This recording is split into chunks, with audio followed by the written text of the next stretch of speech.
Chapter 6, Research and Visual Communication. Research is to thoroughly investigate. So this chapter is all about research and visual communication. Basically, all research will help you achieve a better level of visual communication. As a designer, you'll be given a set of objectives, limitations, and a time frame in which to complete your work. You must first identify the problem and research it to gain valuable insight to understand how to solve your client's problem. Understanding the nature of a problem and developing it into a visual solution.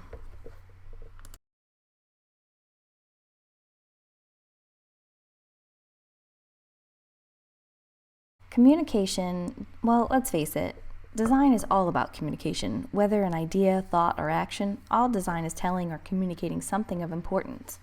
What you are wanting to communicate directs the design decisions you will make as a designer. Most often, it'll start with a verbal message and then be reinforced by an illustration or a photo. Look at this poster. Visually, right off the bat, it's very striking in message and imagery. Since we are in election year, I'll plug, please register to vote and do your civic duty.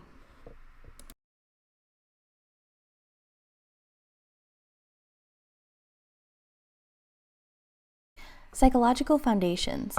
Understanding relationships between verbal language and visual communication gives designers an important tool to help communicate to an intended audience. Psychological foundations include how people behave, think, feel, and interact. Behavior is action or reaction of a person. Thinking is the processing of information or comprehension. Feeling is the emotional expression that produces a reaction. And interaction is motivations for how people interact with each other.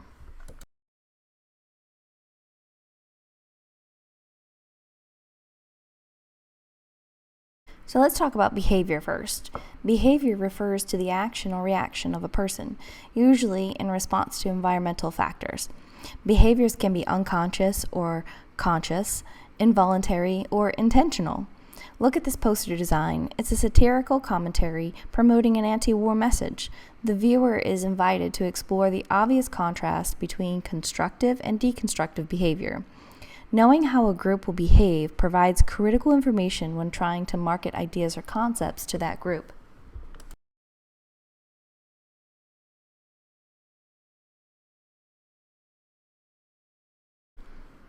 Thinking.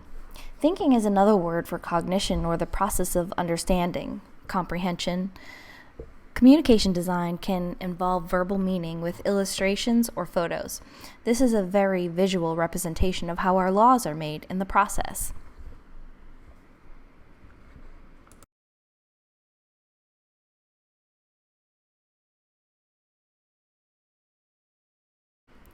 I put a couple of examples of this together of my own work from my marketing department. This is taken from the annual report from 2019.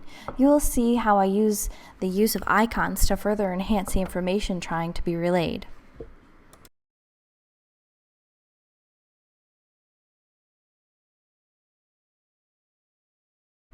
Again, here's another example of me using some icons to relay the numbers in a more visual way.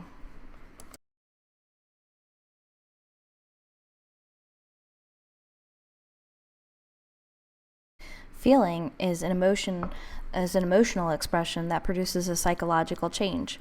What would you do differently if you were putting a poster together for a poetry reading versus an amusement park? The colors, the type, the energy would be different, right? Same with an online shopper versus a traveler. Your audience markets would be different, so you would do different things. Almost like what I was saying last Wednesday in our lecture about style and developing a style. What you do for one type of design is not necessarily the same type of thing you would do for a different design. Look at this picture, this poster. The playful combination of graphic elements in this poster for an indie rock group seems to excite the viewer's senses of sound and touch. It graphically represents a feeling of floating and weightlessness and release. Those organic shapes and the coloring chosen is exactly how that feeling is portrayed through this poster.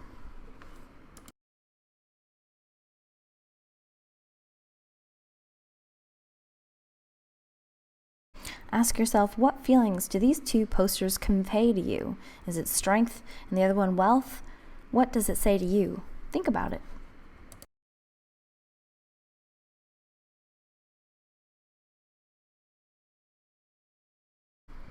Here's a short video that I thought would be very helpful in explaining interaction and symbolic interaction, specifically in reference to the social psychologist Herbert Blumer's take on symbolic interaction, since he coined that term.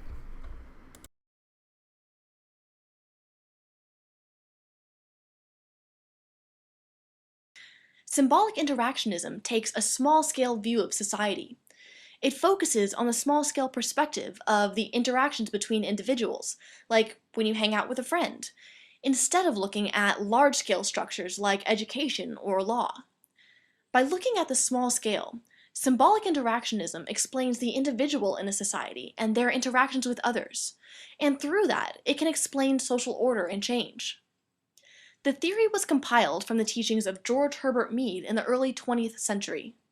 He believed that the development of the individual was a social process, as were the meanings individuals assigned to things. People change based on their interactions with objects, events, ideas, other people, and they assign meaning to things in order to decide how to act. For example, if I had sat under the shade of trees all my life, and I was on a long walk today and spotted a big tree, I might want to sit under it. The tree means shade on a hot day to me. Herbert Blumer continued Mead's work and actually coined the term symbolic interactionism to describe this theory of society. He proposed 3 tenets to explain symbolic interactionism. Let's say I do decide to sit under that tree on my long walk today. I step off the path and sit down and lean back against the trunk. Blumer's first tenet was that we act based on the meaning we have given something. I consider the tree as a place to rest, so I'll go lean against it. As I'm sitting there, another person stops to warn me that all trees are infested with ants. Blumer's second tenet was that we give meaning to things based on our social interactions. The same thing can have a different meaning for different people. For the person talking to me, the tree is a breeding ground for creepy crawlies, and they are going to avoid it. But I'm quite happy with my seat in the shade, and I haven't been bothered by any ants, so I'm content just to sit. We have different views of the tree, and so we act differently. As I'm sitting there talking to this lovely person, I feel something tickle my shoulder, and suddenly I jump up as something bites my back. Turns out the tree was infested with ants. Now that I have been bitten under a tree, I might not sit under the next one I find because it might also be infested with ants. Blumer's third tenet was that the meaning we give something is not permanent. It can change due to everyday life. The meaning I give to trees has changed after my interaction with the infested tree. A big tree now means shade on a hot day with a potential for getting bit. So let's sum up the 3 central ideas of symbolic interactionism. They are that action depends on meaning, that different people assign different meanings to things, and that the meaning of something can change. But there are some criticisms to symbolic interactionism as a theory, because it doesn't ask the same questions as the large-scale sociology theories do. It is sometimes considered as supplemental rather than a full theory, because it is restricted to studying small interactions between individuals. While this is true, symbolic interactionism gives a different perspective to sociology that is necessary for fully understanding a society. It is capable of explaining how aspects of society can change as they are created and recreated by social interactions. It examines society on a small scale and gives the individual the same importance as the society as a whole, and is a necessary view when studying a society.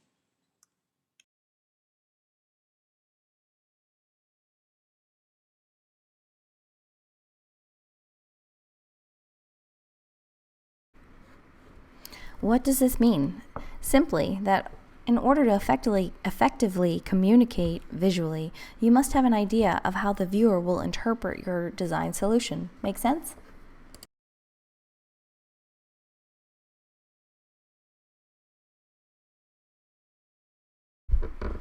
Perry's levels are about how we learn and the stages of cognition we go through as we're learning a certain topic. So here's some of the terms and the phases that he says. Dualism. So that's the first one that you go through, and basically that states that there's a right or wrong answer to every question, that there's no gray area, that it's just right or wrong. Multiplicity is an expanded thought process and has diversity in thinking, no single correct solution to form an educated opinion. Then there's relativism. Knowledge isn't universal, but a matter of context and situation. No two situations are alike. Knowledge is determined by reason. Commitment, and this is the need to take a position. Knowledge is from experience, others, and reflective thinking. Many potential solutions, but not all valid. Those are the 4 levels of Perry's levels to learning.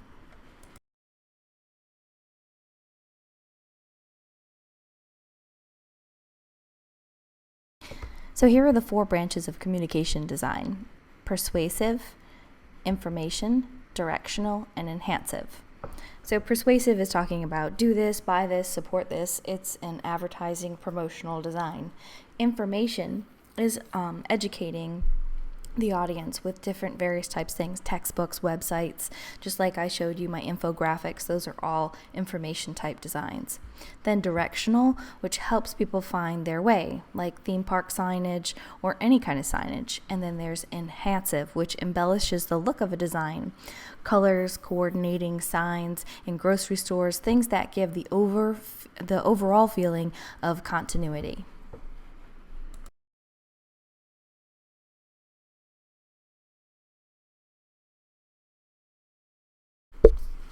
Knowledge is the fact or condition of knowing something is acquired through experience.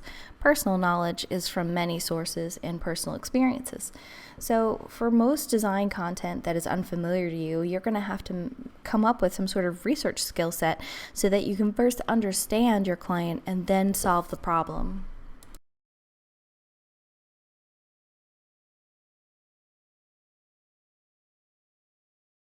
Problem solving. Solving visual problems requires a range of skill and knowledge. The ability to present ideas, develop ideas, and identify the right idea.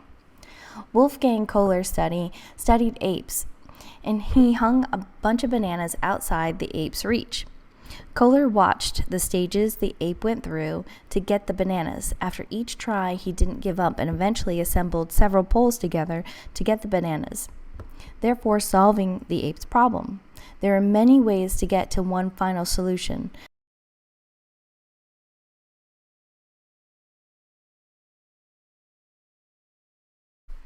So, problem solving requires creativity, not Google.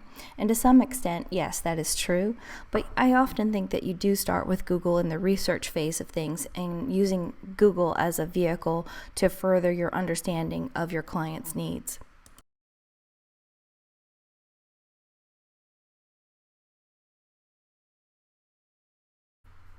Visual intelligence, a person's ability to use the tools of culture to create visual designs.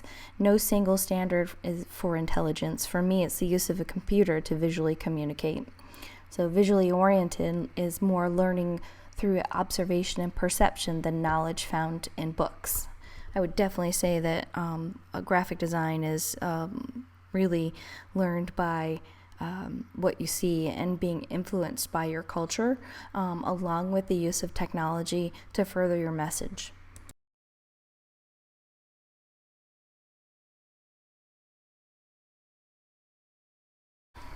Visual thinking. Visual thinking is a problem-solving activity.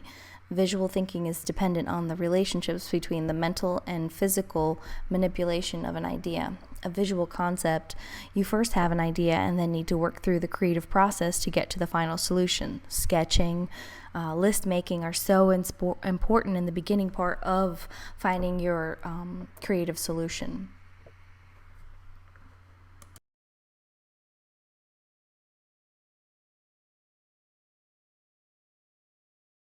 So here are the visual thinking in steps. First, you generate ideas in a fixed time. I like to set a time limit so I don't spend too much time in that beginning stage getting caught in my own thoughts. Work quickly to generate as many ideas as possible as the second. So just basically doing small little thumbnails, little ideas that you're trying to bring into life. No judging at this point. Just sit back, review your ideas, your thumbnails, and choose 2 or 3 to pursue a little further, push a little further, make another set of thumbnails of those 2 to 3. And then from that point, narrow to a single idea and produce a further number of variations. By the time I get to that, I do take it to the computer at that point and start really expanding. Lots of times what I'll do in Illustrator or even InDesign is I'll just keep saving an artboard and doing something slightly different to see what the results might be better communicated if I used a slightly different font in a slightly different position. But I don't want to ruin what I just made, so I'll leave that, save a copy of it, and keep pushing things further, or I'll copy and paste into a different page or pasteboard, artboard, and then keep going from there. And basically that's the process of refining and refining and refining. And then I like to show all of my stuff to someone and be like, do you like this way, or do you think it'd be better off this way? Getting a various amounts of feedback really helps push your design further. You're going to get a variety of thoughts that's going to help push your designs further. And then you're going to prepare for your final execution.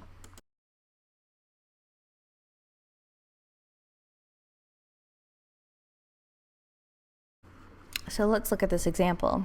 Once the idea of creating a face from typographic forms was established, this artist, Bradbury Thompson, had to consider fonts, making the connection between the facial features and letter forms, study arrangements, and then take creative risks to manage his idea successfully.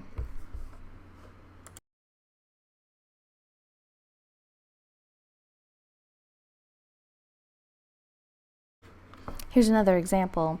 This is a case study done by the Minnesota Zoo and between the Minnesota Zoo and the American National History Museum. Both use a similar approach to execute the numbers and animals, but are different. You see how the Minnesota Zoo uses the animal forms as extensions in their type, and the National History Museum adds the forms to the type. So extension versus addition, both having a similar result, both done very nice and elegantly, but in 2 different ways.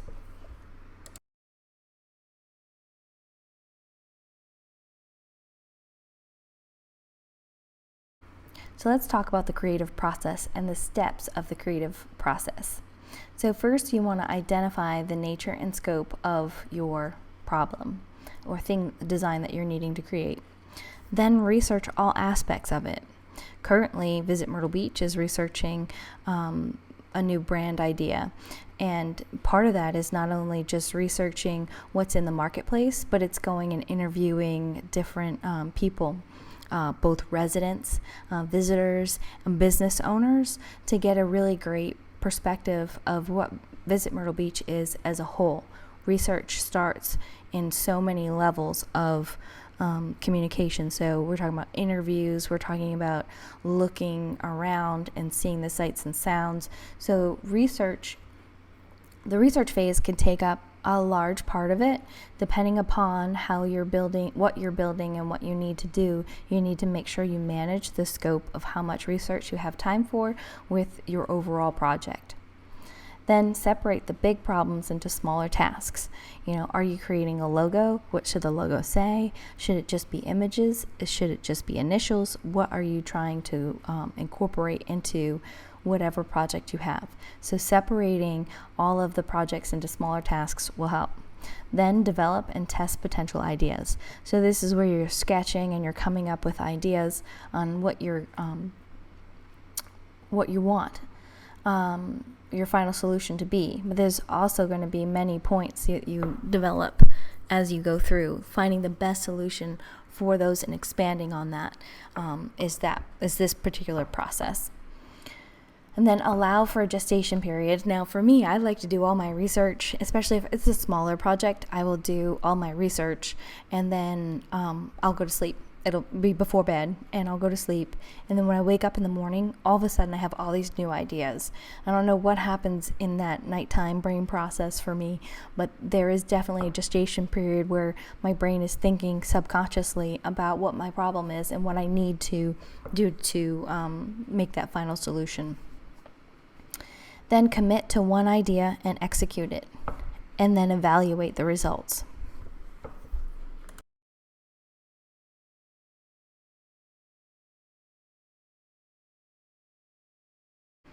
So a sketchbook is the perfect place to explore all kinds of ideas in the beginning process when you're just trying to get those creative juices flowing. You can put colors in there, you can add lists of thoughts and ideas along with sketching imagery that can help pull out your final solution.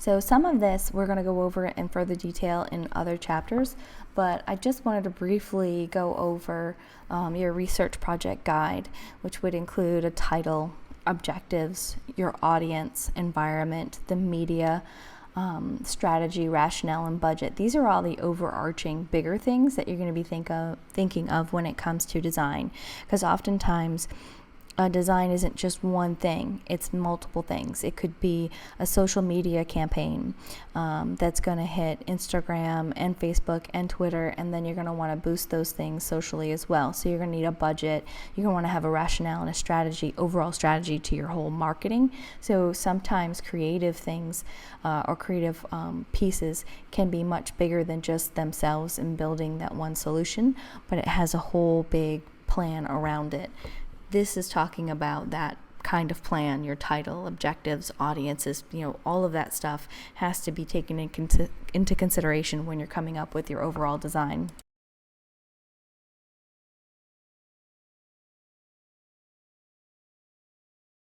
So here's the four components of visual communication.